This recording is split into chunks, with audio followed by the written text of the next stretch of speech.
Right, welcome back, people of the podcast land. I like that. Hello, people of the podcast land. We're not doing the jingle today. I forgot the jingle. I made it up and forgot it as I was singing it. So, sorry, I'll have to watch it back, learn it, and I'll sing it back when we come back again. You can do a duet. Yeah. I'll click. I'll triangle. Ding, ding. Next time we'll have a tambourine and a triangle and we'll be going strong. What was Sam, a drummer? Is that what he was on the guitars? You get him and his brother in here. Get a band. They're musicianists. We'll get them in the corner. They could do as a jingle anyway. They should come in with a cost, Sam. We need a jingle. Episode 20. Wow. Fucking hell. Yay. We're made into it. double tens. 20. Yeah. Almost 21. Gonna do a little podcast party. Yeah. We're just going to do some Q&A stuff today, yeah? Yeah, We rambled some shit on the last one. Yeah. We've got a bunch of questions through. Leah's got a bunch of questions for you. We did Matthew questions on the other one, didn't we? Yeah. Unless I put up a NGL one, nobody really messaged it. I think they get Everyone's terrified. Well, I don't know why nobody wants to talk to me when they know it is. Put an NGL up and it fucking goes off massive. I know. Everyone doesn't want you to know who it is. Well, you was out a slant on you've got more on your normal one than you have on your NGL, haven't you? Yeah, I got more I think I got 6 on the normal one and then I got 5 on the NGL. So we've got 11 questions today. Yeah. All right. Actually, this one's not a question. Not a Q, but love the pod so much and you're slaying the off-season. That's great. But now we're down to 10. No, but that's so cute. Yeah, that's cool. You know what? I've actually had some really nice messages about off-season and stuff because I talk to quite a lot of girls on Instagram. I think either like just girls that compete or girls that are like getting into it. Also a few of your clients actually. Yeah, I quite like it. It's quite nice like chatting to people and yeah, the off-season is something people struggle with quite a lot in it. Yeah. They don't like seeing themselves getting SARS on and all the rest of it. But I think it's been a lot more embraced now over the last few years. And obviously, as an industry, but as coaches as well, we've found ways to get people through it and cope with it a lot better. Like, strategy-wise, not get too fat, make sure we're fresh enough. So, like, getting through it like that, because people obviously usually just get super fat, didn't they? And then try and diet like fuck. But I think it's become more normal, and people there's loads of people we could mention, but you document it well. Shannon did a good job of documenting it well. Just out of my own people, there's 2 good examples there. a few girls like saying, I've watched your YouTubes, and so it's quite nice. And I try and post about it a lot on Instagram as well, just like talking about it a lot. Well, I think you do it well because you live your life. Yeah. Do you know what I mean? Like, and this is the problem. We've said this before with people who do the off seasons like to the extreme. They don't last long because they fucking burn out and get bored. So who's going to make the most progress? People who last the longest, in my 100%. Opinion. So we'll go back into all that. But I'll go through the ones on Instagram and then I'll go over to the NGL ones. All right. This one's a nice one to ease us in. Best pump pre-workout. We were talking about this earlier. Best pump pre-workout. Yeah. What's your favourite? If you want to go to the gym, get a good pump on. Like a pre-workout pump. Yeah. What do you think I was saying? I just heard it as exactly what you said. I thought, why would you have a pump pre-workout? You get a pump during the workout. I'm like, what the fuck? Some people out there getting pumps before they go to the gym now. What's this world coming to? Yeah, I can't go to the gym unless I've got a pump. What? The pump cover's gone to another level. Pump covers your car and the fucking tins of beans. Like, come on, we're going to go show off now. Gotta look good when you walk into the gym. I really like, you tried a new one the other day, didn't you? Which I actually really want to try now. Now you've said it, and I see Will with his massive pump, even though he's on TRT or whatever. The JP one, pumpage. Oh, is that your favourite one? I rate that, yeah. I rate that. The DNA one as well. What was that called? Fuck me, I can't think of the name of it now. But it comes with like a thing that you put with it as well. I'm not being very good at this, am I? This is the reason why I need to know the questions beforehand. But I don't. You did say you didn't want to know them. I did ask to not know the questions beforehand. Otherwise, I'd have the name of this. But the DNA one that I use actually is quite good. But for me, at the minute, the best one I've tried, stim-free, is pumpage. Yeah. I do like that one. Yeah. I like that one a lot. I like that. What's the one you tried? Did you try it or did you just Will try it? I did. I've tried it, well? The engineered one. It's got the one with the bulldog on it. But the one I use a lot, all the time, is the Conte one. The Mega Pump, which I do really like, actually. That one's good. Yeah, I don't know if I've tried that one or not. Yeah, and I'm a bit funny with, flavours of EAAs and stuff. And Pump, I think sometimes they're a bit, too, what's the word? Like you can tell that like overly sweet. Yeah, and like I don't like. sort of I thing. don't like them, but I really like both of those are really good. So Yeah, my pumpage faves. is a good one, but I do not believe we are massive connoisseurs of pump products, so we're not the best to comment in the world. But definitely not. I've tried a few, and that's my favourite one so far. Yeah. Is it possible to compete in other sports whilst on prep? Can you have a life? No. Which one do you want? A life or another competitive career or to do with bodybuilding? What do you want to do? You can't have all three. Have you ever had anyone compete or do sports while they're on prep that you can think of? Not that springs to mind. No, not that I can think of. I would never say never because there probably has been somebody, but I can't think of any. No. I'm thinking right now in my head with how I felt in the last half of prep. There's absolutely no way I would be doing another sport. Not even a hobby. Not even snooker. No. Not anything that required me to do more than what I needed to do. Yeah. It's fucking horrendous. I have had people come to me before and say like I've got a girl at the minute. She's a fighter, so she was like a kick Thai boxer or whatever. I've seen her on the pads and that as well. She looks hard as fuck, to be fair. But she was at the seminar the other day and I was chatting to her. She said, I'm going to leave fighting. I'm just going to stick with the bodybuilding. Right, okay. Too much to try and balance both at once, you know what I mean? I said to her when I took on, I said, I'll try. But bodybuilding's a bit all-encompassing. It's a bit difficult to try and do other things as well. And she said, I'm going to scrap it. But we've been spending a lot of time actually trying to fix the metabolism back because them fighters' diets that they do are some of the most mental things. You think bodybuilding's extreme. Yeah, fighting's like when they're making the weight and stuff. Yeah, fuck me. I can't believe the things that they do to get the weight down. I don't even know why they do it like that because they don't even need to do that. They could just diet normally and take it down. I don't understand why it's like that. Anyway, so extreme. That's not my place to fix it, but it's just mental. But she'd been doing that for years and years and years. And her body was just completely non-responsive to anything. It was destroyed. So we're spending a bit of time fixing her up at the minute. So the short answer to that is probably, I would say, not while you're on prep. It's going to be difficult because then your recovery is going to be battered and then your performance in your sport, like when you're low on food, you're getting lean, you're not going to have energy to do a sport. No chance you're going to play football or something mad like that. No. Do you think, though, in off-season, I reckon you could pick up a few little extra... Yeah, you could do. And stuff. In my experience, people that have tried to do things like that, they'll usually try it with like fighting, MMA, or they'll try it with football. Everyone I've spoke to has torn something off. Right. This is male bodybuilders. Okay. They've damaged the tendons in their elbows, or they've ripped something off the knee, or they've done this, or they've done that.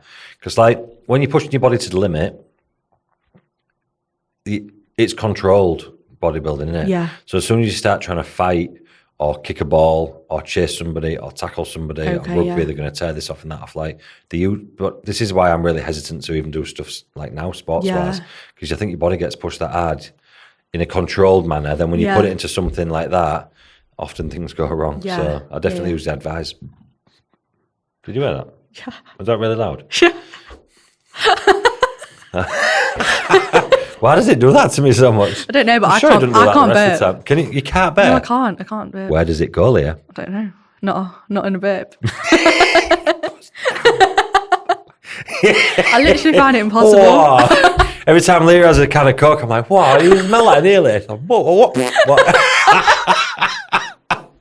The glasses steam up and then boom.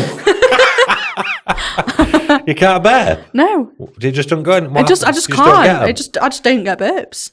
That's real mad. What a gift. Thanks. That's not so talent. What a gift. Oh. Anywho, it's difficult to do other sports while you're doing bodybuilding. Yeah, Can you do it? Yes. Would you be the best bodybuilder you could be? No. Yeah. Would you be the best at the other sport what you could be? No. Kind of do 50-50 each one, aren't you? Yeah, you can do 50. Anyone can be what's the word? Like a fair weather. Yeah. Like a fair weather player at anything. Like you can do a bit of bodybuilding, a bit of rugby, a bit of football, a bit of tennis, a bit like anyone can do a bit of everything. Yeah. But you can't be your best at everything. Yeah. That's kind of what like the people that are doing the hybridy, high roxy type stuff. So it's like, it's not bodybuilding, is it? But you're doing like your weight training, you're getting stronger, and then you're doing your running, and then your fitnessy stuff, and it's like a bit more functional stuff, but they're not competitively together, but bodybuilding. They're not being the best runners they can be. Yeah. They're not being the best strength athletes. They're just like blending it, aren't they? Which I still haven't got around to that. Can you have a life? Can you have a life? When you're on you prep, can have a life if you want to have a life. When you're on prep, I would say Depends what you call a life. Yeah, I think they're getting at like being able to go out, do stuff, social life, that side of things. Yeah, you can, but you'll be more restricted. Obviously, you won't be able to drink what you want to drink. You won't be able to eat what you want to eat. You probably might not be as jovial as you possibly would be if you're hungry. Do you know what I mean? You're going to be bound to meal times. You're going to be bound to know that you need to go to bed at certain times to get up in the morning. Like, but a lot of bodybuilders thrive off that routine. Yeah, that is like, if you're a bodybuilder, that is life. That is, do you know what I mean? It's what you enjoy I doing, loved isn't living it? like that when I was a bodybuilder. I couldn't think of, I wouldn't want to be like thinking, oh, I wish I could be out in town and pissed. Like, never thought that once the full time I was bodybuilding because I was that obsessed with bodybuilding. So I think, I don't want to put people off and say like, but yeah, you can do both. It's going to be the times that you get to do that and really let go are going to be quite intermittent throughout the year. Do you know what I mean? I'll always encourage people to have a life in the off season. Yeah. But having a life isn't going out on the piss every week. If you're going out on the piss, somebody asked me this before actually. I don't know if it was it on here or was it somewhere else that I answered it? About drinking? Yeah, about drinking like a few times a year maybe. If you really want to be like optimal with what you're doing. Like maybe I don't know, what do you think? Every 3 months or something like that maybe? I mean, in off season, sometimes I do have like an odd drink, like just... Yeah, but not... I'm on about like on the piss. I don't do that. No. Ever. Because it just ruins... I don't like it. It makes me feel horrible and then I can't get over it. Yeah. Ever. That's it. Ever. I'll just have to die like that. I'll just have to die that way. I actually can't remember the last time that I went out and got like properly... I mean, when I was at uni, it was a whole different ball game, but... When I was bodybuilding, it was maybe once a year, and then later on, maybe every couple of years or something like that. But I wasn't interested in doing that particularly. No, I'm not. I can't on my hand, probably on one hand, how many times I went out the full time I was competing. It just wasn't the thing that I wanted to like do. going out on the odd, if it's like a nice day, I'll like sit in the garden and have like a gin or like a cider or something. Yeah, that's but it'll just be like alcohol, one. innit? It won't be like I'm going out. That's exactly what I mean. But then that might be not what these people are talking about everyone's got a different version of having a life. If you're talking about just going out with your fella for a spaghetti bolognese in the Italian on a Saturday night and having a glass of wine, of course you can do that. Yeah. Do you know what I mean? To me, that's what having a life is. Yeah. But are you going raving for days on end? Like what's a life? Do you know what I mean? Yeah, 100%. What is a life? I agree. To me, it's like if I can go on a few holidays and go out for some nice meals and like, things like when I'm going on a dog walk on a weekend, I want to be able to like stop at a coffee shop and get like a nice coffee or like, just doing bits like that. Yeah, there's you absolutely should be able to blend in some balance into being a good bodybuilder through the off season. Yeah. 1,000,000%. And I preach that from the tower tops, as everybody knows. Yeah. You shouldn't. That's how I did my bodybuilding. I did really well at it. Like, and I know I say this all the time, but you could go harder with the not having any junk food, making sure you're on 1,000% meal plan all the time. But you won't last long.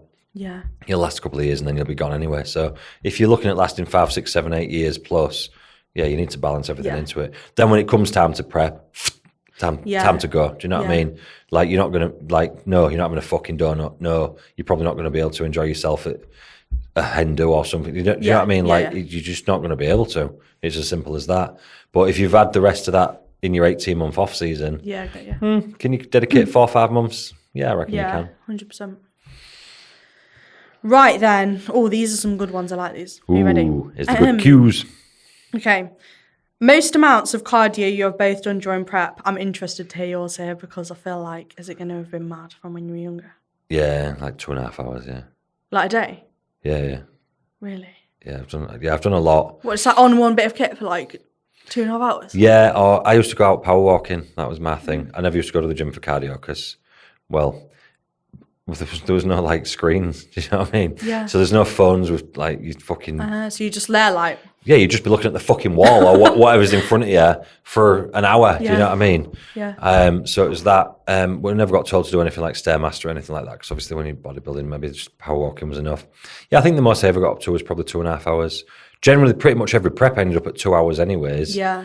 It took a lot for me to get in shape. And I think with some of the more modern coaching methods, I think I definitely could have done it easier. But the way things used to be, I think the worst one I think I did was when I competed in France and I only had 11 weeks to get ready because it was in March, the show, and I'd just been on holiday in December to Jamaica. And I think I've told this story before. I got invited to, I did the Pro Universe for NABA, and then this French promoter offered to pay me to go to France and accommodation and food and fucking everything.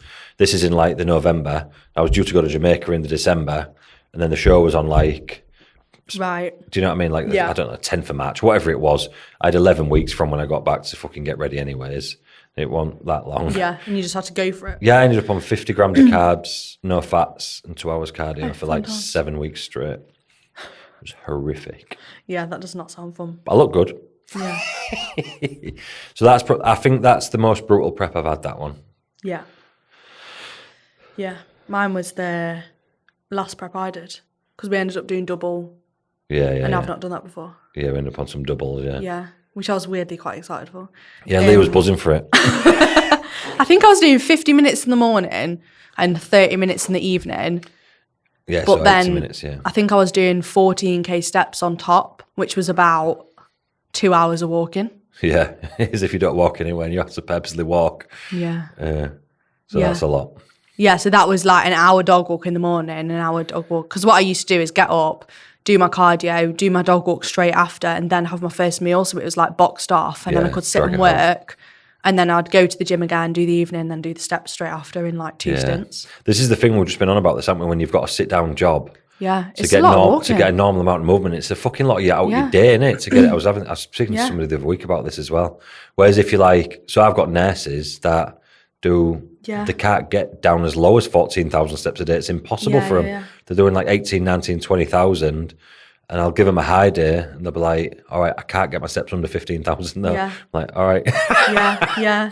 Yeah, it's mad, when innit? you've got a job where you're at a laptop, like you have to actively get up and go outside, which I do quite like walking, but... Yeah, it's a fucking chunk out your day though, isn't it? Yeah, it is time, isn't it? Yeah, it's a fucking chunk out your day. Yeah. But we choose to sit down. Yes, sometimes. How do you deal with clients who don't stick to their plans?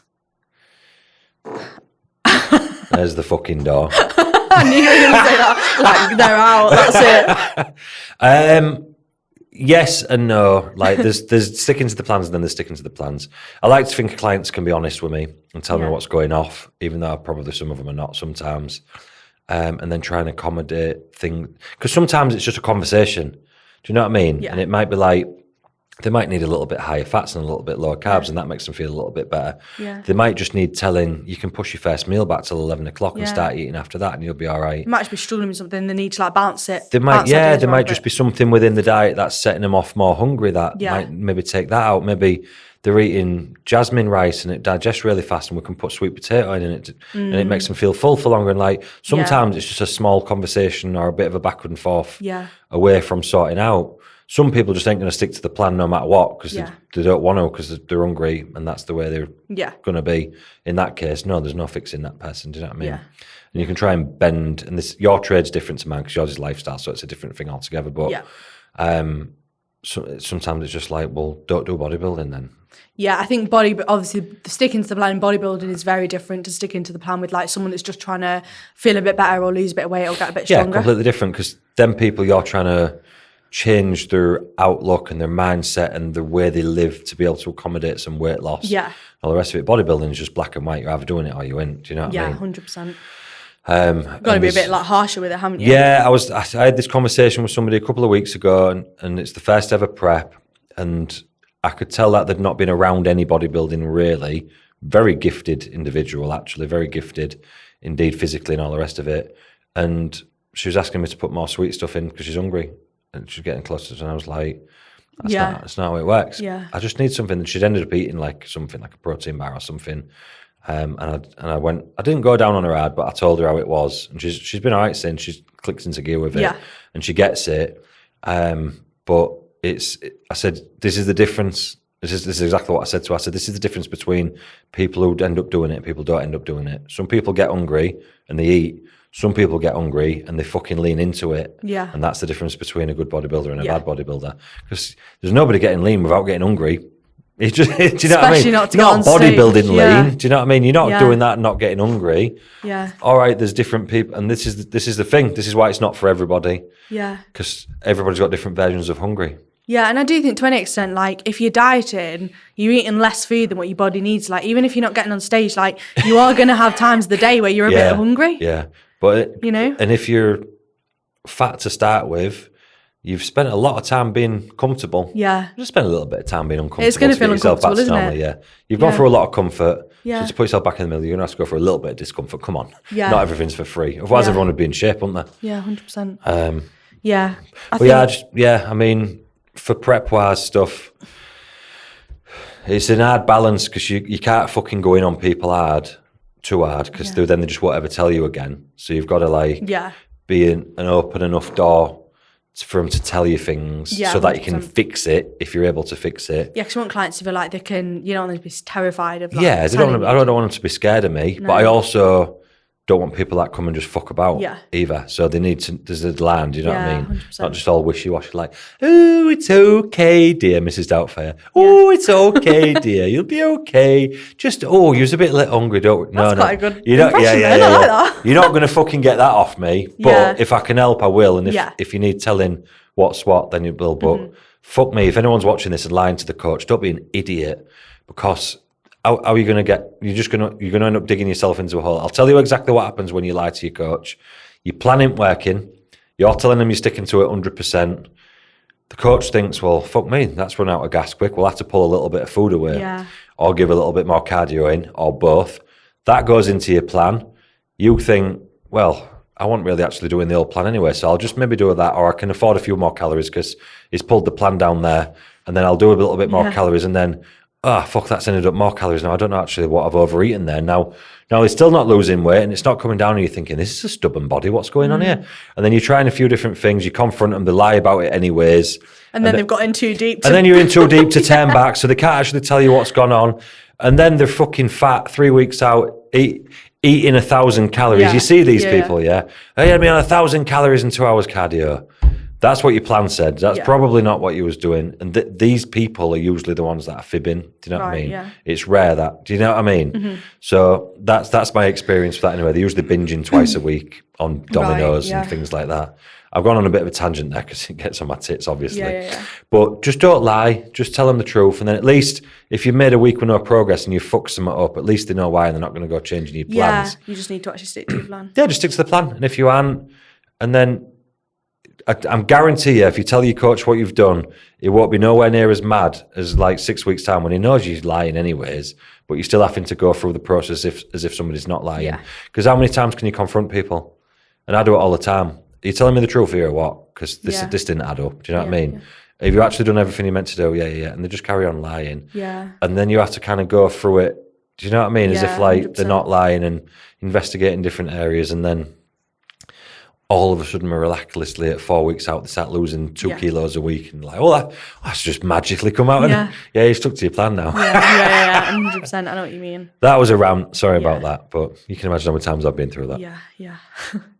Yeah. I think some things that I've done with like maybe girls that are either like bodybuilding but not competing, so they're like doing a photo shoot, or their like lifestyle is because a lot of the time I find with clients it's that maybe they're not quite understanding something properly, or something's not working properly for them. So what I'll do is just like get on a call and just talk them through it and be like, right, what do you feel like is working? What do you feel isn't? And then we'll break it down. And it might be like, I had a client the other day, and it sounds really basic, but she was getting in a tiz about her like carbs and her fats, and she was I just can't hit them, and then I'm swapping this for that. So we just completely got rid of the carbs and the fats, and we just set protein. Yeah, just pure protein. She got shredded in a week. Just protein and water.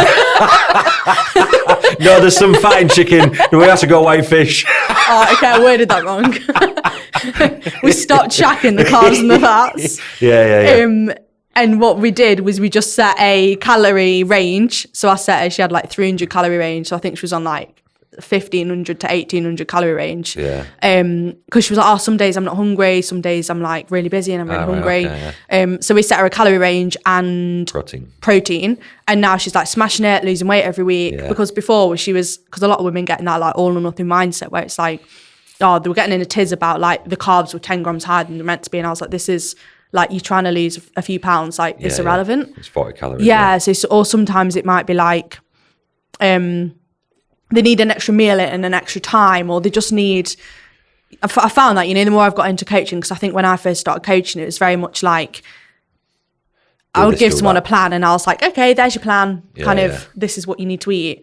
But there's so many things going on in people's lives. It's like a lot of the time it's like, oh, actually I picked my kid up at that time from school, so I can't have my dinner till like 8 o'clock at night. And then it's like, you know, just making it work a bit better for the person you've got in front of you. That's why you're good at your job, innit? Because that's the stuff you figured out and that's stuff you got working for people. Yeah. And that's the difference between people who just send a plan, I suppose, and then do this for 6 weeks or whatever it's like it is. Actually getting to know your clients. Get to know your clients, and that's going in deep on lifestyle coaching. That's why you're the best. Thanks. That's why you're the man. No, but it's true, and that's deep, and I definitely wouldn't have the patience to do that. 100%. That's why I do what I do. Maybe when I'm older and I move to lifestyle coaching and then start having a lifestyle. But I definitely wouldn't have the patience for that. Definitely not. Yeah, it is. Sometimes it is a lot of going back and forward with people to like figure out. Well, you obviously enjoy that. Yeah, I do. I find it quite rewarding. Yeah. As long as people take on board what I'm saying in there. Yeah. Yeah, because you get some people that then the patience starts to wear a bit more thin. No matter what you say, no matter what you try, there's always a reason there. Yeah. And that sometimes can get a little bit frustrating sometimes. I suppose then people don't actually want to lose weight. They like the thought of losing weight, but they don't for me, if you really want to do something, you'll make it work. You'll make it work. So you're going to find a way to make it work. Do you know what I mean? There's just easier ways and harder ways of doing something that you want to do. Yeah. So if you're finding them an easier path to do it, it's going to work better. Because it's more convenient, isn't it? Yeah. Do you get what I mean? Yeah, 100%. Yeah. Easy by easier, I mean it fits better into their life. Yeah. Sometimes I find as well with like bodybuilders, because obviously, like if someone gives a bodybuilder plan, they just do the plan. That's it. They stick to the meals. They crack on. And I'll get some clients like this where like I'll give them a meal plan and they're like a week later like, great, stuck to all my meals, done all my training. Yeah. Great. Some people's brains just really work well like that. Yeah. But if you've got a bodybuilder that's a coach and then your head's in like bodybuilder mode and then you're trying to work with clients that aren't in bodybuilder mode, it's like sometimes you end up, you know what I mean? Like, because not everyone is in that mindset and they need more than just, here's your meals, here's what you need to eat. It's not that they don't know, because they know they need to eat less. They know they need to sort the calories out. Everybody knows that. But they can't figure out how to implement it for them specifically. Yeah, and it's just having the experience of you chiming in with ideas that you've learned over the years. Well, I didn't think of maybe trying that, you know what I mean? Yeah. I think I need a lifestyle coach. You coach me. We coach each other. All right. Into coaching. I'll take your 3 calories off you. Like, right, I'm going to fuck him up. I'll give him some more cardio this week. 10K run this week. 10K run, yeah. I've entered you in a half marathon. And you have to wear fucking short shorts and do it outside. Why, Leah? Just for my amusement. Me running around the block in some tiny shorts. Get arrested. Oh, funny. Are you still doing your running? No. Oh. I was nearly lied then. I was like, shall I just lie? No, I don't lie, Dan. I think last time you were doing like a 5K or something. Yeah, I want to start getting into running. I just hadn't been back out. Yeah. I did bits and bobs. Nothing since last podcast though. Right, Nothing since last podcast. Oh, okay. All right. Worst meal plan you guys have ever seen from a current plast client? Ooh, that is a good one. Yeah. I've got some My brain's gone here. straight to one place there. Okay, go on then. I can't remember everything that was on it, but it was fucking horrendous. Was this from someone that's already had a coach before they came to you? Yeah. Okay. I don't know if I want to say it because go on. No, you need to say it now. Is it going to out anyone? Yeah, it probably would. Yeah, but it was the same meal 5 times a day, even breakfast. I think it was like. Was this recently? It was a couple of years ago. I think it was like, I don't want to say exactly what it was, but I think it was like chicken, sesame seeds, and broccoli. I think it was sesame seeds or some type of seed. Right. Sunflower seeds it might have been, actually. I think it was sunflower seeds. I can't remember. It was something like that. That's very random. Yeah, it was like chicken, sunflower seeds and broccoli 5 times a day. That's crazy. And that was it. And I was like, what the fuck? There might have been something else on it because I remember thinking, I could not fucking eat that for breakfast. Do you know, like, because I'm a bit like, I'm not great with breakfast anyway myself. Even when I was bodybuilding, I wasn't amazing with breakfast. I struggled to eat in the morning. Yeah. And I remember thinking, how the fucking hell is somebody eating that at fucking 6 o'clock in the morning before they go to gym? Yeah. Yeah, the worst one I've ever seen was just literally the same meal for 5 meals. A training day and non-training day. Oh, God. I think like the training day one just had like a carb drink after it or something like that. It was something real mad. Yeah. Oh, fun times. I'll tell you what it was later. Okay. I still get, right, I used to think this was quite an old thing, but I think I still get quite a lot of girls, like when I have chats with them, when I have like consult calls with them, whatever, it still comes up quite a lot where girls have come, and it always, not to be biased, but it always comes from male coaches. Right. Right. So. She don't mean that. It does though. Yeah, go on. But girls that have come from male coaches that are basically eating like chicken, rice and broccoli, cod, rice and broccoli. Yeah. Chicken, rice and potato. And the chicken's like 250 grams. Yeah. I've had that as well. But there's well. absolutely no fats in the diet. And they obviously don't understand like the importance of like fats for females. Yeah. I've had this, and it's just basically a male's bodybuilding diet for a woman. Yeah, all they've done is replicate their own diet and given it to a female. Yeah. But I used to think this was like a really old school like thing that's from years ago, but it still happens so much. There's like still, even the there's other day, I still had a loads of old consult school call. stuff going on. Sometimes I think, I think, what the fuck's going on here? Yeah, I thought all that had been and gone now. You know what I mean? I'll get girls join like that, and they'll be in like, it'll say like 250 grams chicken, bag of rice. And it'll be like this through the day. And then their training split will be like chest and tries, back and buys, shoulders and traps. And I'm like, what the fuck? They're doing like bikini as well. Like, what's going on here? Yeah. Monday's arm day. Like, But it actually baffles me how much it still comes up, because I thought that was a very like old school thing. Well, I mean, it is, but it's still going on. Yeah, it's definitely still going on. But I love sitting and writing all the meal plans, because I'm like, obviously a lot of them are like more flexible because not prepping or whatever. And I love sitting and creating all the meals and making like, I'm like Mexican burrito bowl and all this, like jazzing them all up. But I'll get that, and then they'll come and they'll be like, fucking hell, I can't believe I can eat all these things. Like all these, because even though I'm on a meal plan, they're actually quite varied out. There's quite a lot of, I try and keep it as varied as possible because I just believe that that's good for the body anyways. But what was I going to say then? I forgot what I was going to say. Oh, another bad one that I've had. It wasn't that long ago, actually. They calculated the meal plan on MyFitnessPal. Right.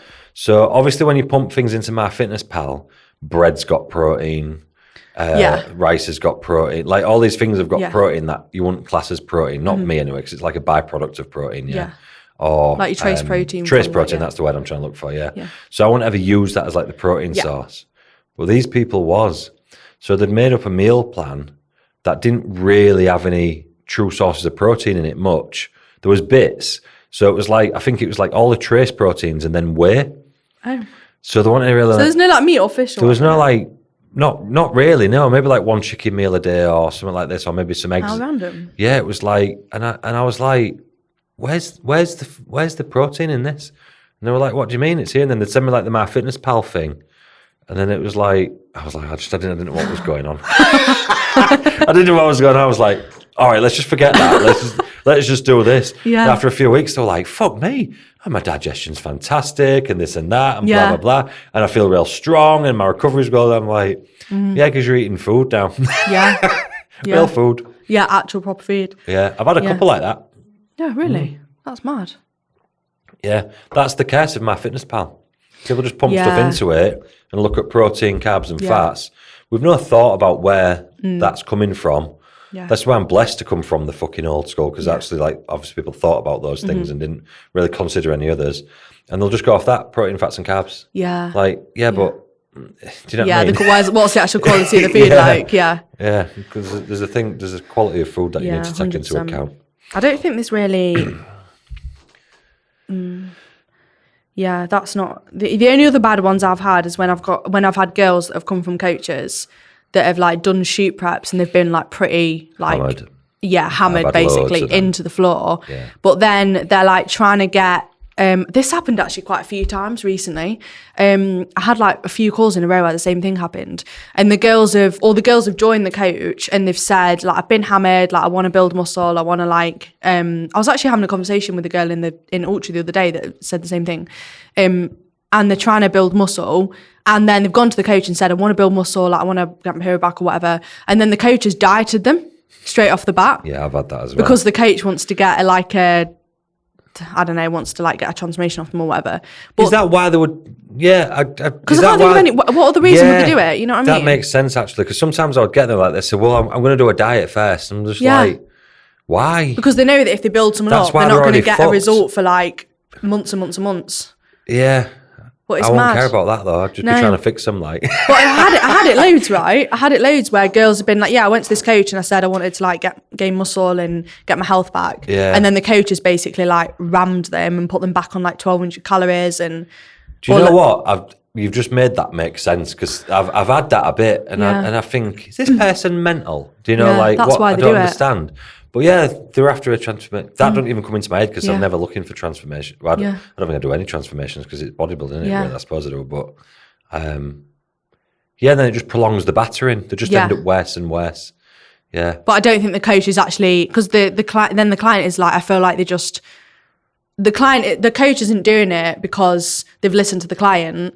They're doing it because they think, what can I get out of this client?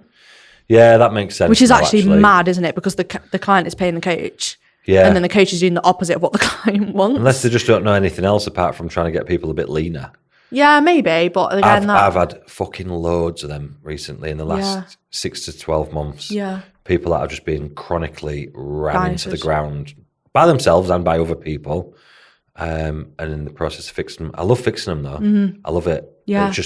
It's not very nice for them because they've got to go through uncomfortableness for quite a while, and you can see like when you've done it with people yourself, the resilience to come away from cardio and the resilience to like, do you know what I mean? But as they start to let go and they really start to get a lot happier, it's even though nice, they have to get a little bit out of shape for a while. Yeah.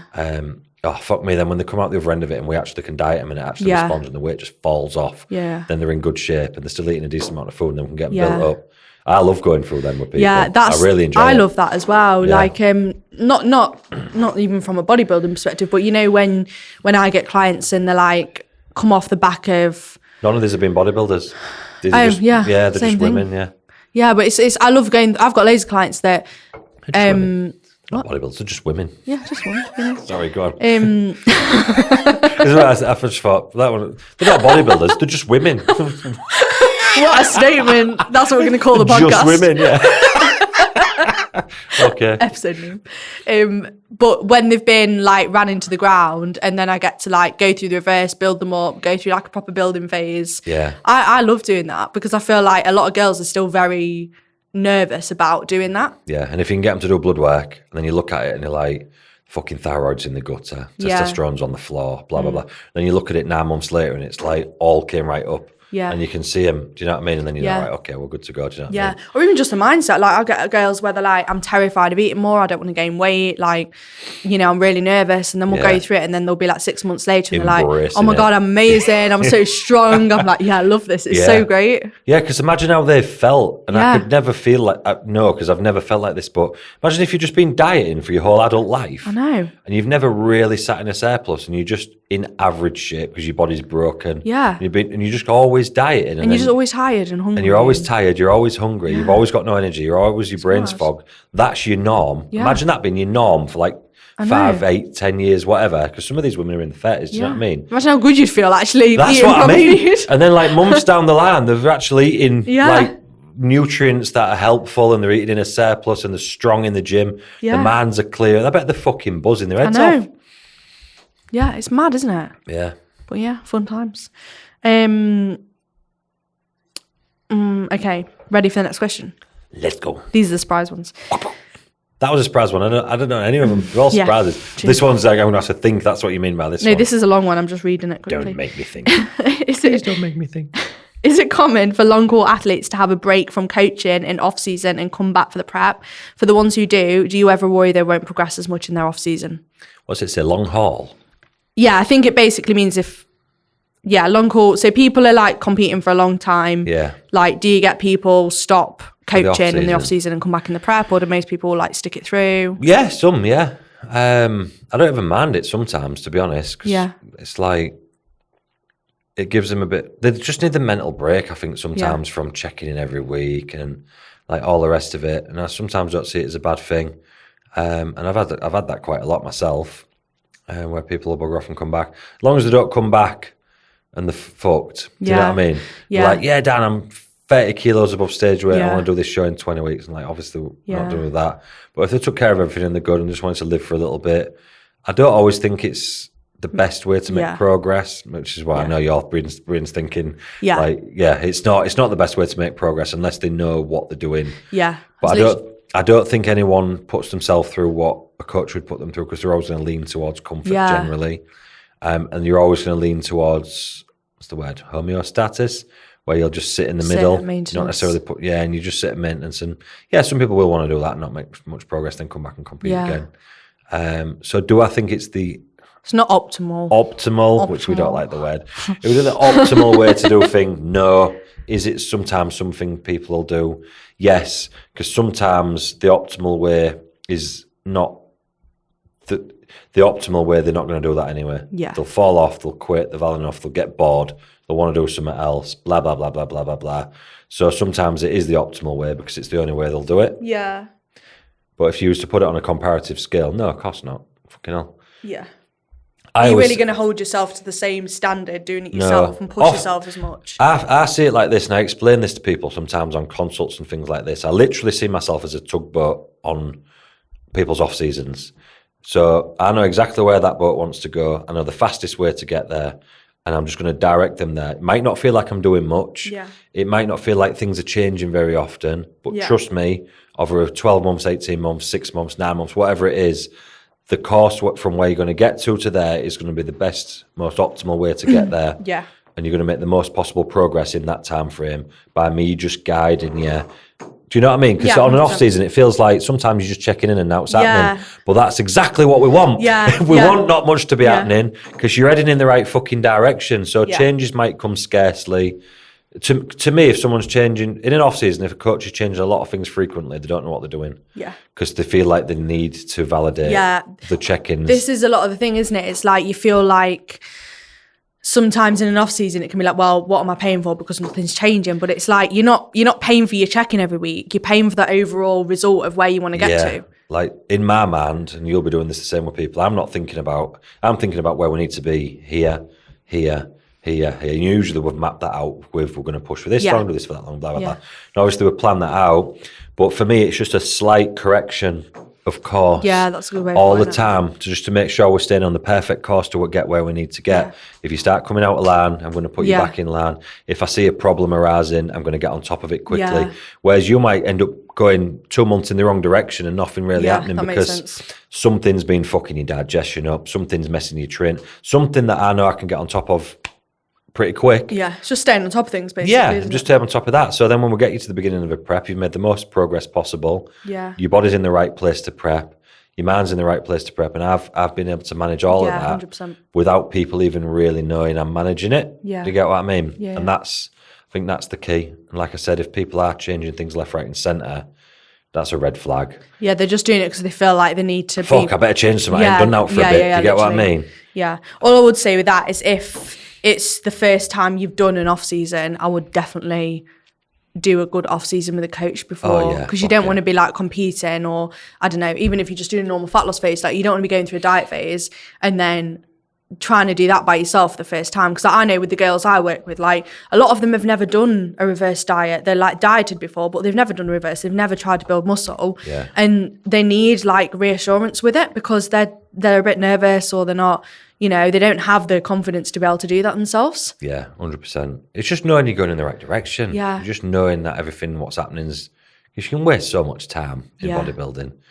And I always say, you've only got a short span. You girls are doing it. Some girls are only doing it a couple of years. Yeah. Others 4 years, maybe 5 years. Like, that's not long. No. Do you know what I mean? That's a little bit of time to get the most out of it possible before you bugger off and do whatever else you want to do with your life, or have a family, or whatever it's going to be. Do you know what I mean? So just get the most out of the time that you've got. You've got every resource available to you nowadays. Yeah. Like we said on the last podcast that we're saying, like it's all, you've got access to all the best top people in the country, that their jobs at your fingertips through a fucking message. Yeah. And then just sign up to them and pay them a little bit of money to get that. Like, fucking utilize it, man. Yeah. Do you know what I mean? Yeah. That wasn't always there before. No, do you know what I mean? Trying to work stuff out of Flex magazine and that. Well, that's what he said in Flex magazine, so that's what I've been doing for 6 months. Okay, this is a really interesting question. It's quite a long one as well. Oh, yeah. Ex-powerlifter who could eat freely as long as stayed in weight category. Right. Right. Oops. I'm gonna do this in phases. Yeah, right. So ex-powerlifter could eat freely as long as they stayed in the weight category. So they can eat what they want as long as they didn't get too heavy. Yeah, and not too light. Yeah. Okay. So have done first bodybuilding. I think she means like she's got into bodybuilding, and put on 10 kilograms in a month. Is this unheard of? I'm going to read the next bit as well. Would appreciate tips for binge eating. So now we know why the 10 kgs. Come on. Wish I didn't, but when I do, what's the strategy? Restrict rest of calories for the day, extra cardio. So we need to break this down. Fucking hell, yeah. So basically, if you've put 10 kg on a month, that's going some, isn't it? That's a what, lot. 2 to 3 kilos a week there. Yeah. So your plan's been set too high, or you're binging. Though she said tips for binge eating, so there's obviously a lot of binge eating going on. So the plan's possibly been. We're going to have to be broad with this advice because we can't. If we say the wrong thing, we're going to set off the wrong person in the wrong direction. Yeah, because it depends. Like, how bad is the binge eating? Is it like? Yeah. I could get on a call with this person and sort it out in 5 minutes, but I'm going to be careful with what I'm saying too much.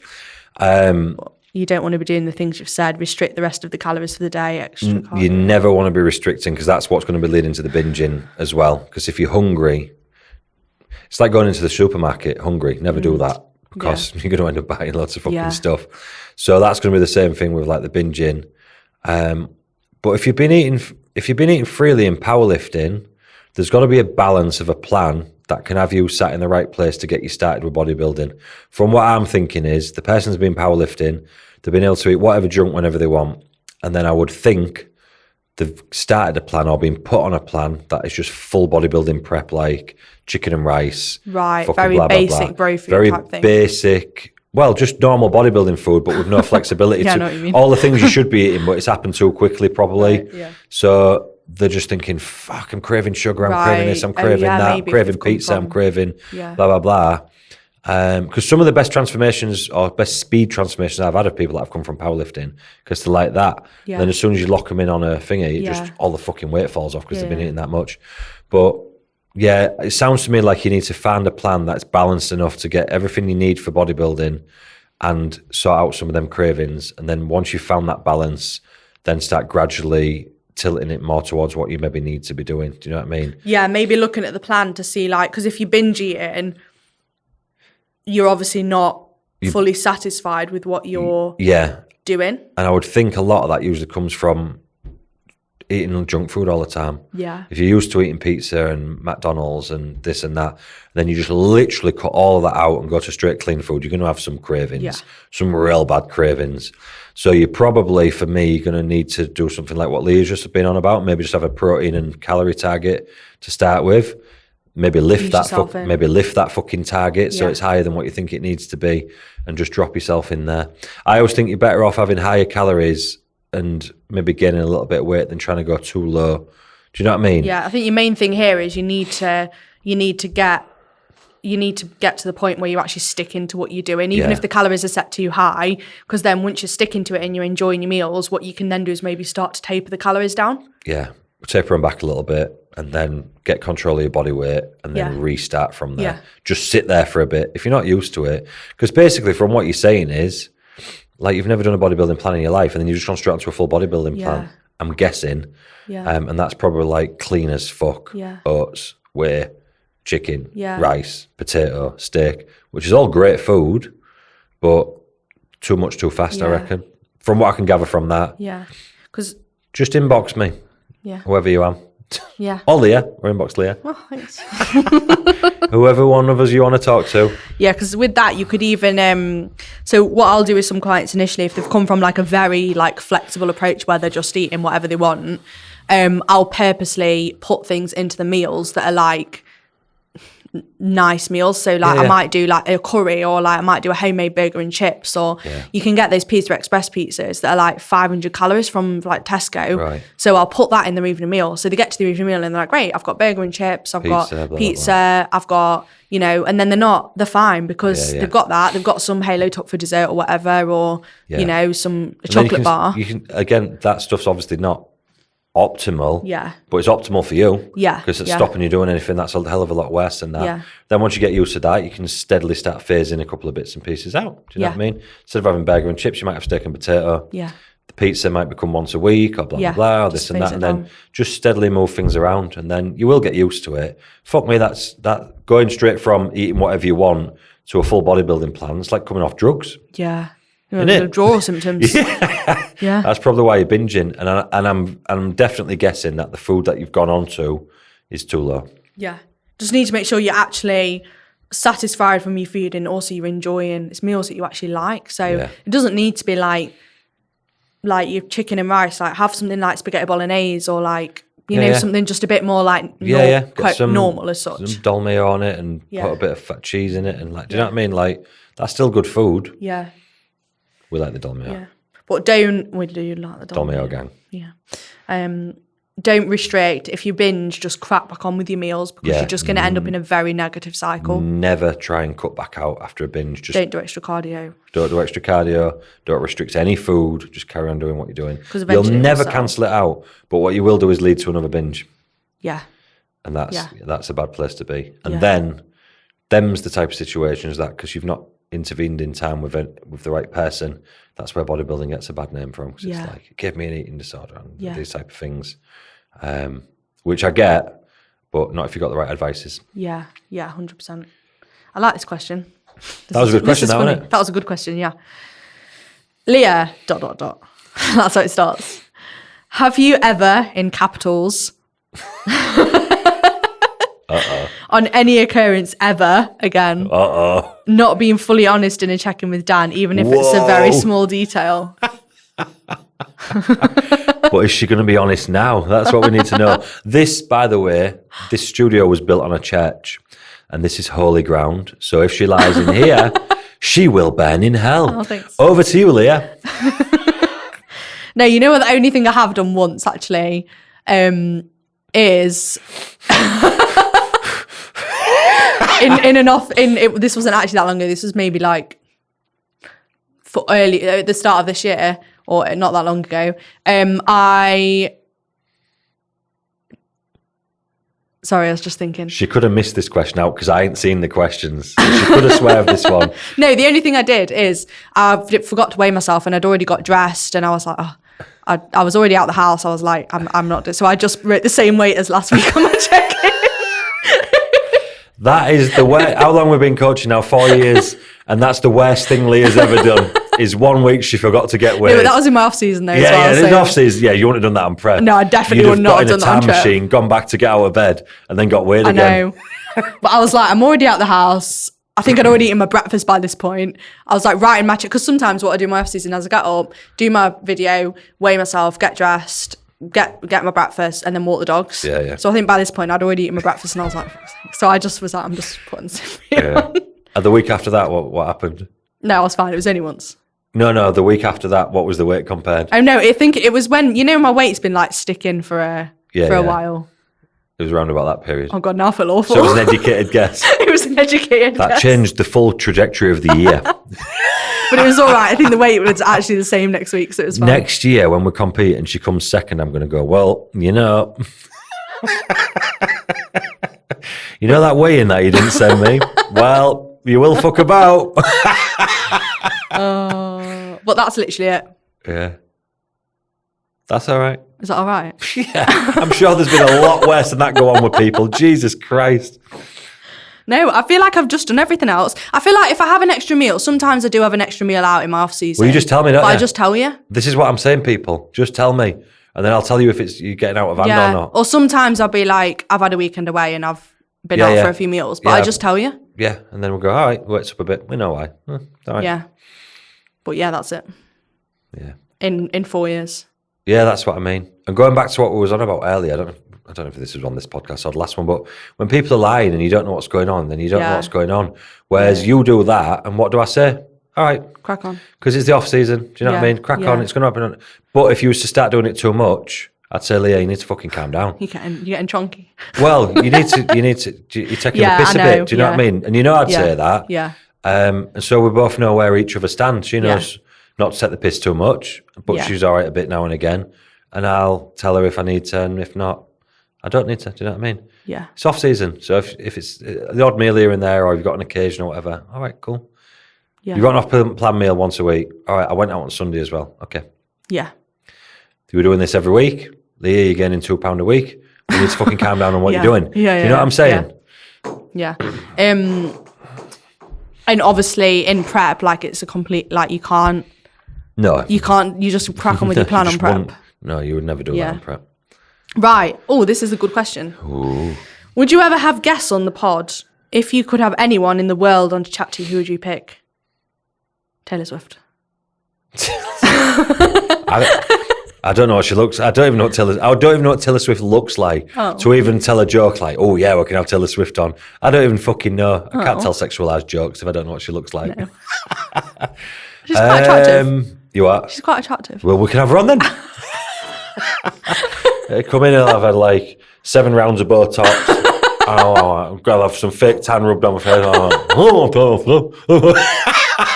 You want to make some chicken and rice? Who would you have on the podcast? If you could have a guest, would it be someone in life or a bodybuilding person? No, it wouldn't be a bodybuilding person. Sorry, was that a bit bad? Spend my full life with bodybuilding person. Bodybuilding person. I spend my full life with bodybuilding people. Fuck knows. I don't want to say something cliche like Arnie or something, do you know what I mean? Because he's extremely interesting and he's lived a very detailed life. I don't know who I'd have on, to be fair. Would we ever have guests on? Maybe. We could do it at some point. It has been mentioned to me. Maybe we could do like the odd one. An odd person. No, not like a weird person, really odd like person. the odd person. You know what I mean? Just like the odd person, or there's just one odd person. Come on, there's just some fucking weirdo. Like, who's this, Leah? Well, you asked for an odd person. You're like, you're right there, mate. Maybe we can get everyone to send some suggestions. Some suggestions. This is going to end up costing us money, this. I know. Do we have to pay people to come on the podcast? My mate always gives me shit. It's always like, you've never asked me to come on your podcast. I'm like, why would I do that for? I just fucking see you every day. What do I want you on there for? I've got a few ideas. Have you? Yeah. Maybe it's something we could look into. Maybe. I honestly don't fucking know. I don't really have any I never have. I ain't got any idol, Yeah. I don't know. I don't know if I'm a bit peculiar or what, but I'm not I don't know. I'm not starstruck by anybody. I know what you mean. I don't really care about any famous people. I don't know. Do you know what I mean? Yeah. I feel like if I got people on a podcast, it would be like people who just talk about something that I find really interesting. Super interesting, yeah. Yeah, like really interesting life. Yeah, like not just because I want them on the podcast, but because I want to dig ask them because I'm can I ask you about this or whatever? Yeah. You know what I mean? Like, around like mindset or like business stuff or do you know what I mean? I think that would be really cool because then you can dig into their brain a bit. Yeah, 100%. Yeah. Ooh, this is going to take a direction to the right now, isn't it? Yeah, maybe. We get some odd person on here. I know, God. Some odd person. Oh, I think this is the last one. What? I know. Dealing with the mental highs and lows of prep, especially for a first timer. Tips on dealing with the low days. Tips on dealing with what? The highs and lows of prep? Mental highs and lows of prep. For a first timer, tips on dealing with low days. I think they mean I don't think they mean low energy. I think they mean low mental. Yeah, when you're just having a day and you're them's the days where the fucking prep's won. The prep's won in the war, not in the good bits. Yeah. That's how that's my brain. That's how my brain works. I'm not even going to say it because that's gay as fuck. What's that saying? You were going to make a really weird comment there. Oh, yeah, real bad. I will say it anyway. What's that old saying where it used to be what is it? When the going gets tough, the tough gets going. Yeah. Like that kind of mentality is what I would thrive off in them situations. Like, I would never think in my head, hey, the goings get tough. The tough better get going. Do you know what I mean? Let's go. I think you should make that as a recording. Yeah. And anytime a client moans, just send them the recording. Just send them that. Well, when the tough gets going. So it's an old school saying, actually, to be fair. My granddad used to say it. It was like an old thing, like when things start getting hard, that's when the hard people start do you know what I mean? And everyone else falls to one side. But that kind of mindset, I don't know. I don't know, because my brain just goes into, like, that's what happens when things start getting harder. You're all like it. All you good girls, you've all got the same fucking thing. And I've said this on here before. They fucking thrive in, like, I've got girls at the seminar last week, 5 fucking people, because I counted them in my head when I left, complained to me that the prep wasn't hard enough. What more can I do? That's typical bodybuilder mindset. What more can I fucking do? It was mainly first timers, because I think they probably braced themselves a little bit. Yeah. 5 people at the seminar complained to me on the face-to-face check-in. So when we was in, not private, but like in a different area of the thing from whatever. Like, if you want to push me a bit more, Dan, push me a bit more. Yeah. If you want to take some food, just take some food. Like, it's a bit, it's like, it's not that hard. Do you know what I mean? And I'm like, you're 4 week out, 5 week out, whatever you are, you're nearly ready. Like, you're probably not doing 40 minutes cardio or whatever, and the food's not in a bad spot, but the fat's falling off. Like, they're living the dream. Yeah. And they want me to push them harder, dig them harder, push, like, I'm like, fucking hell, what? Yeah. What more do I need to do? Do you know what I mean? Because normally, like, people would be whinging, it's, oh, he's killing me. I'm hungry. I'm eating 900 calories and I'm doing all this cardio. And, like, that's what you hear all the time in the bodybuilding industry. I've got people moaning at me that the prep's too easy. That's tough life. That's when you know you're doing all right at your job. When people are moaning, loads of people are just moaning the preps are too easy. Yeah. Just fucking lean into it is all. That's what I'll say. That's what I said. Any good bodybuilder will lean into the hard days and embrace that as, like, what's that saying? Embrace the suck or whatever it is. Like, that got bandied about a bit a few years ago, didn't it? Yeah. You know what did used to help me? You know, if I was having a day where I was like just completely like, you know, when you have those days where it's just a drag, isn't it? Yeah. Seems like a day is like a week long. Yeah, you just like, oh my God, I'm not. Or like, if I've had a bit not enough sleep on prep and I've like got a really busy day, I'm like, I'm just can't. Your head's like my head's just not here today. If I was like doing cardio and I was, you know, when you have those days and it's just a mission and you like feel like you're gonna pass off the side of the Stairmaster. Sometimes what I would do is watch like YouTube videos from like bodybuilders or like, you know, like I recorded my prep where I run my pro card. Sometimes if I was really struggling, I would watch that video back because that for me, I was like, it like, it makes you like, oh yeah, okay, like that's what I want. Or like watching, like I used to watch some of Phoebe Hagen's like YouTube series because she's got a lot of her like winning all her shows and stuff. So that would sometimes help a little bit, you know, just putting on. Sometimes when you get about your normal life, especially if you're around family who don't really get it, you kind of. You're not in bodybuilding, you know, if you're like doing a different job and then you're around family and friends. So I think sometimes just going a bit more into that, it like switches your head back on a bit more again. Yeah, I love how different our advice is. Yours is really like practical and nice and kind. Mine's like, just lean into it, you fanny. No, but I do think that as well. I do agree with that. Yeah, I'll tell you now, every single one of these lot that's fucking got pro cards, won shows, been really successful, they've all got the same crazy brain. And it's not crazy, it's just exactly what I've just said. They thrive off it being tough. You'll never hear them fucking complain. They want it to be worse. They want to do more. They want to eat less. They want to do this. They want to do that. They're all exactly the same, and that's the mindset. I've coached people for a long time, and I've coached fucking tons of champions, and you're all the same. It's the same. It's the same way my brain was. That's why I click with it as well. You'll never hear a fucking complaint of a nothing. You'll never hear now. They just do it, and they want it to be harder. They want it to be worse. They want to push more. They want everything to be more difficult, and that's just the way good bodybuilders are. Yeah, it just is. Do you know what I mean? And if you ain't got that, and I'm not this person, whoever it is that's message, I'm definitely not talking about you when I'm saying that because you've asked that question. Because I'm sure all of you lot like look for ways to try and help. Do you know what I mean? But just lean into it because that's the difference between the good ones and the bad ones.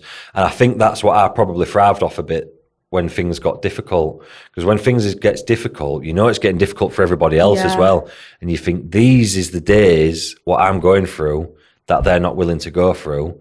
When you're dragging yourself and you feel like you're walking in mud and you can't be asked even to stand up and go to the toilet, you'd feel like you'd rather piss yourself on the couch because you've got that fucking little energy. Someone says your name and you can't be able to turn your head around and look at them and you're like, oh. Yeah. or you see your phone ringing on the side and you just go, because I used to do that all the time, just look at it and think, fuck off, and just not answer it. All of them feelings, like, do you know what I mean? It's all just a part of it. And like, people aren't willing to go for that. They'll have a few extra fucking nuts, or they'll have a little bit of extra that, or they'll jump off the cardio machine 3 minutes early. I couldn't even get off it 5 seconds early. Do you know what I mean? I said this to you the other day, I was like, fucking dot. Do you know what I mean? Even in my off season, it's like 1 second below. I'm like, not a fucking chance. I'd turn it back on.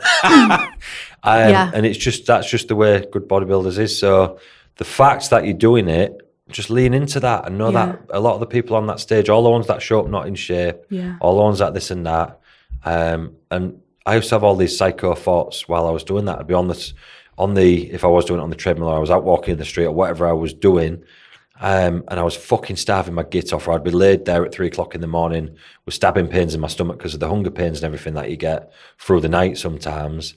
And I'd think about stood next to the person next to me, how shredded my hamstrings are in a back shot, how fucking feathered my lats are, and this and that. Like, I'd be thinking about that compared to them, and that'd really get me through a lot. Yeah. Just visualising myself. Fucking hell, I was visualising back in the day before visualising was even a thing. Turns out I've just realised I was doing visualisation. Oh, that's good. I would always think of that myself next to other people. Yeah. You know what I mean? And just burying them in fucking condition. That they couldn't get because they didn't want mentally tough enough to get there. And that I really thrived off them thoughts all the time.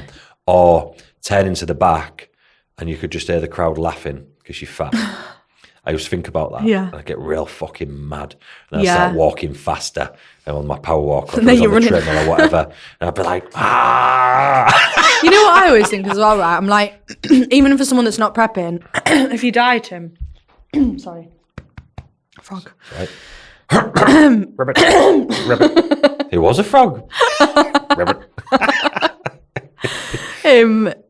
What was I saying? Oh yeah, if you diet him, I always think you're doing all this, like you're getting up, you're doing all your steps, like you're going to do your training, you're doing a bit of cardio, you're like saying no to meals out, or you're like choosing really sensibly, like you're making all these little like not sacrifices, but sacrifices through the week. The sacrifices to everyone's day-to-day life, the way we live now. And then you stood there and you eating a bit of extra dinner, or you're having a chocolate bar. I'm like, why would you go put yourself through all that through the week just to do that for like 10 seconds? Like in my head, it just doesn't make sense. And that's the 100% or nothing mentality to get where you need to get. Yeah. Do you know what I mean? You can have that, and not even bodybuilding. If you're doing like your type of stuff, like you want to get a certain amount of body fat off, you can have that when you get there and balance that out, so you're making no progress in either direction. Yeah. You're not trying to go down anymore. Yeah. Or you're not trying to go up. You can have that. Yeah. When you get there, but just fucking stay on the course for now. Do you know what I mean? And get where you need to get, and all the rest of it.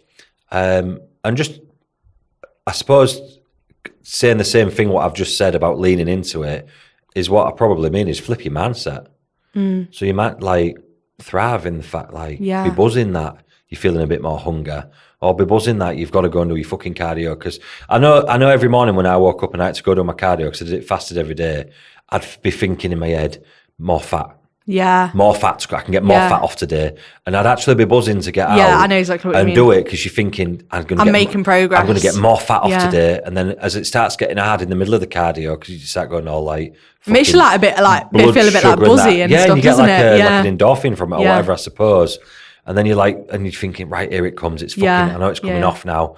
And then you get home and you're thingy, and then, do you know what I mean? Like, yeah, I kind of like, when you're doing your prep and you're quite deep in cardio and you're like, you can tell your blood sugar's really low. Yeah. And you start feeling a bit like lightheaded. Yeah. And then you're like sweating nose and you're like, you know what I mean? You're one of them sickos. No, when my blood sugar went, it didn't just go a bit, it went through the fucking floor. I've been laid out on walls, out on these power walks, and I had to get people to come and pick me up because I couldn't see. But like on one bar on my phone, like, Mom, bring me rice cake. I can't see. Where are you? I don't know. I can see headlights, and I think there's a bench. What street are you on? I don't know. We're not promoting this very well. I don't know how I got here. Oh, fuck me. All right, Sometimes. that did happen, but not as far. I went a bit far with that one. I didn't ask for a rice cake. I didn't ask for the rice Don't you cake. dare bring me a rice cake. I ain't eating nothing. I'd rather die. I've had hypos that bad that I've been fucking laid out on the floor, not able to see, just pissing with sweat. Like, because some people, like you, seems like it sounds, they have a hypo and it makes them feel like, oh, I feel all like funny. Floaty, airy, For me, fairy. it was the fucking worst thing in the world. I'd fully black out sometimes, so I couldn't see. I would just be pissing with cold sweat and go real like skinny and like weird, like fucking weird. I've had it where I've laid on the floor like that, just waiting for it to pass for like 15, 20 minutes until it stops. It was probably just eating into my muscle at that point, and I probably should have just had something to eat, but no surrender. So you just laid there until it fucking passes. Absolutely horrendous. And people used to say to me, oh, I love it when my blood sugar drops. I get like a little, and I'm like, fucking worst thing in the world for me. I hated it. I was all right when I was fasted and it dropped, but when I did used to struggle is if I had my post-workout, like I had my cereal, and then I'd walk the dogs, and then I'd get half around the walk and be like, I'm going to pass out, and I'd have to sit down because like, I'm literally going dizzy. And then your mouth starts like salivating and you're like... Yeah. And you're like, yeah, literally. It used to get really bad when I was near to the show. So I'd get it a little bit before that. But then when I got lean, like fucking skins off lean, like last couple of weeks, it was fucking... It was... I'd just get up and walk like through if I was in the supermarket, so I'd just walk like a short distance and I'd feel it just coming like...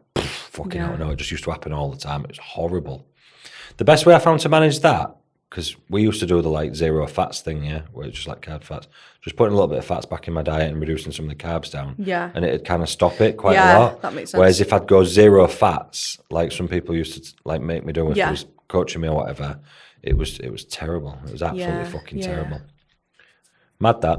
Yeah, mad times. The things we do. Crazy. I know non-bodybuilders listening thinking, what the... I know, I'm talking about us thinking, this is so messed up.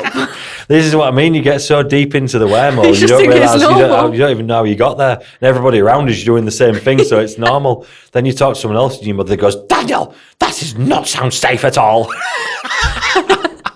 You could have been hit by a bus. Actually, she's right. I could have just wandered into the road and been hit by a bus.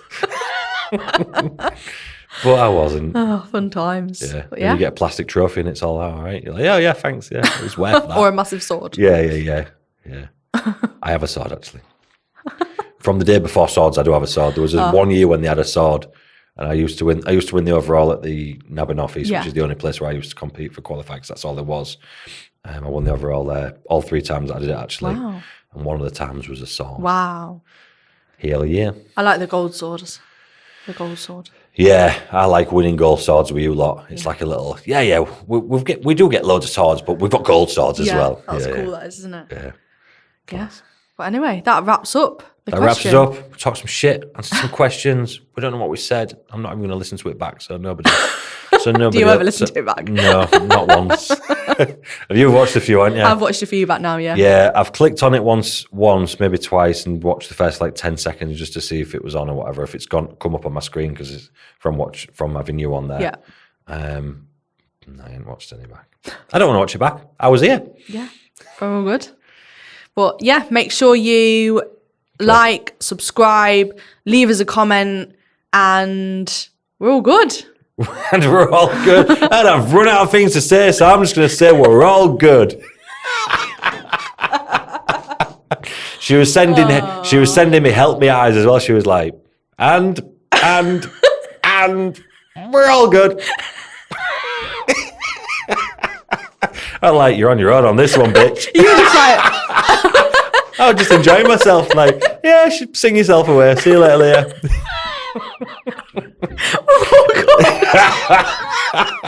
You can sink on your own. I'm all right over here. I'm just smiling. oh, God. Bugger me. We're all right. good. Oh, we didn't do that today. In fact, no, we'll have a hiatus from that. We'll come back to that. All right. All right. See you then.